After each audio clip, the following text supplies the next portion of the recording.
வணக்கம், நான் டாக்டர் அபி, fertility specialist, மகிழ் ஃபர்டிலிட்டி அண்ட் விமென்ஸ் ஹாஸ்பிட்டல்.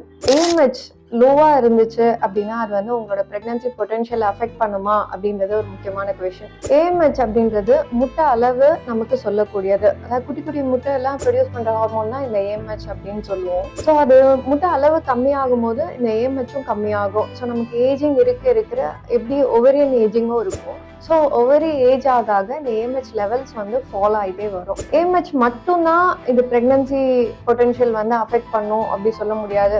சில பேருக்கு பார்த்தீங்கன்னா இந்த AMH லெவல் ஸ்லோவாக இருந்தாலுமே கன்செப்ஷன் ஏர்லியராக இருக்கும். ஸோ இது மல்டிபிள் ஃபேக்டர்ஸ், ஏஜ், AMH, உங்களோட ஆண்ட்ரல் ஃபாலிக்கல் கவுண்ட் எப்படி இருக்கு, மற்ற ஃபேக்டர்ஸ் எல்லாமே வச்சு தான் உங்களோட ஃபர்டிலிட்டி பொட்டன்ஷியலை எந்த அளவுக்கு அஃபெக்ட் பண்ணும், இதுக்கு என்ன மாதிரி ட்ரீட்மெண்ட் தரணும் அப்படின்றத டிசைட் பண்ணணும். பிளெயினாக AMH மட்டும் வச்சுட்டு உங்களோட ட்ரீட்மெண்ட் டிசைட் பண்ண தேவையில்லை.